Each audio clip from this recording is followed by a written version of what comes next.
ইসকনের সদস্য হতে হলে আপনাকে সনাতন ধর্ম সম্পর্কে জানতে হবে, প্লাস আপনাকে নিরামিষভোজী হতে হবে।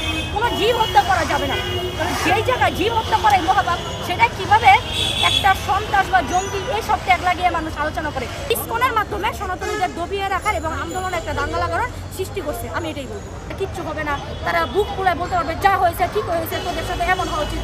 আর আমরা সনাতনীরা যখন নাকি কোনো বৈষম্যের শিকার হবো, কোনো নির্যাতনের শিকার হবো, আমরা বিচার চাইব, তখন আমাদেরকে কোনো বিচার দেবে না, বলবে তোমাদের ওই দোষ, তোমরা কেন গেছো, তোমরা আইনের সাহায্য কেন নাও। আইনের সাহায্য চাই, আইনই আমাদের উপর বিভিন্ন দাবি চাপায় দেয়। আমরা আমাদের দেশের জনগণ এবং আমাদের যে নতুন সরকার হবে এবং বর্তমানে যে অন্তর্বর্তীকালীন সরকার হচ্ছে, সকলের কাছে একটা দাবি চাই, আমরা সনাতনীরা বা সংখ্যালঘুরা যারা রয়েছি এই দেশে আমরা যাতে স্বাধীনভাবে চলতে পারি, আমরা যাতে স্বাধীনতার মাঝে কোনো রকম বাধা না পাই, এটাই সকলের কাছে অনুরোধ। যারা ইসকনকে বিভিন্ন দুষ্কৃতিকারী বলছে, সন্ত্রাস সংগঠন নাম দিচ্ছে, জঙ্গি নাম দিচ্ছে, তারা হয়তো কোনো মূর্খ পর্যায়ে নিলে অশিক্ষিত, শিক্ষামূলক কোনো কিছু জানে না বা ইসকন সম্পর্কে কোনো কিছু জানে না, তাই তারা দিচ্ছে। আরে আগে ইসকন সম্পর্কে চর্চা করুন, ইসকন সংগঠন সম্পর্কে জানুন। অনেকে বলে ইসকন নাকি ভারতীয় সংগঠন, কিভাবে বলেন? এটা আমেরিকান একটা সংগঠন, আন্তর্জাতিক পর্যায়ে। এটা ভারতের কিভাবে হলো? ভারতের বলে দালাল টালাল ট্যাগ দিয়ে তাদেরকে দমিয়ে রাখার চেষ্টা করছে। ইসকন মানুষকে শিখায় জীব হত্যা মহাপাপ।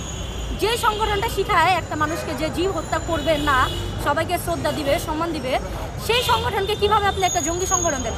জঙ্গি তো তারা যারা নাকি কোনো কারণবশত, মানে কোনো কারণ নেই, অযথা মানুষকে দিনের পর দিন হত্যা করতেছে, মারতেছে, বিভিন্ন পর্যায়ে মানুষকে শাস্তি দিচ্ছে, মেয়েদের ওপর, ছেলেদের ওপর, শিশুদের ওপর, এত ছোট ছোট বাচ্চা, তাদেরকেও ছাড়ে না, তারা হচ্ছে জঙ্গি। কিন্তু ইসকন তো সকলকে শিখায় যে জীব হত্যা করবেন না আপনারা, জীব হত্যা মহাপাপ। ইসকনের মূল উদ্দেশ্য হচ্ছে গিয়ে সনাতন ধর্মের যারা আছে তাদেরকে সনাতন ধর্ম সম্পর্কে জাগ্রত করা। আমি সনাতনী, আমার ধর্ম সম্পর্কে যদি আমার কোনো জ্ঞানের অভাব থাকে বা আমার ধর্ম সম্পর্কে যদি আমি কিছু কম জানি, ইসকন আমাকে সেই শিক্ষাটা দিচ্ছে। এটা হচ্ছে হিন্দু ধর্মের সনাতনীদের একটা সংগঠন, একটা প্রতিষ্ঠান যেটা সনাতনী ধর্ম সম্পর্কে শিক্ষা দেয়। শুধু সনাতনীদের, অন্য ধর্মীয় লোকদের না, অন্য ধর্মীয় লোকদেরকে না, যে আমি অন্য ধর্মীয় লোকদেরকে জোর করে বলবো সনাতন ধর্ম সম্পর্কে শিখো, জানো, এরকম না। সে শুধু ইসকন শুধু সনাতনী ধর্মীয় সম্পর্কে যারা আছে সেই সব সম্পর্কে জ্ঞান দিয়ে থাকে। তো এটা কিভাবে একটা জঙ্গি সংগঠন হয় আমাকেই বলেন তো আপনারা, কিভাবে হয়? এটা কোনো মূর্খই হবে যারা নাকি ইসকনকে এই ট্যাগটা লাগানোর চেষ্টা করতেছে। এটা তারা চাচ্ছে আমাদের দেশে আমাদের এই আন্দোলনটাকে দমিয়ে রাখা এবং তৃতীয় পক্ষ চাচ্ছে একটা দাঙ্গা লাগানোর সৃষ্টি করা।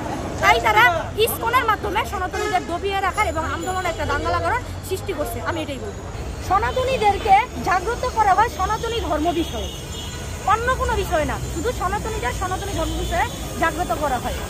শুধু তাই নয়, ইসকন যেই জায়গার মধ্যে মূল কথাই হচ্ছে জীব হত্যা মহাপাপ, ঠিক আছে, সেখানে ইসকনের সদস্য হতে হলে আপনাকে সনাতন ধর্ম সম্পর্কে জানতে হবে, প্লাস আপনাকে নিরামিষভোজী হতে হবে।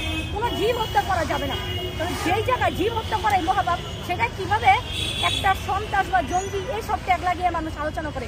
এটা তো অবশ্যই কোনো মূর্খ অথবা কোনো অশিক্ষিত লোকের কাজই হবে যারা ইসকনকে এরকম পর্যায়ের কথাবার্তা বলে।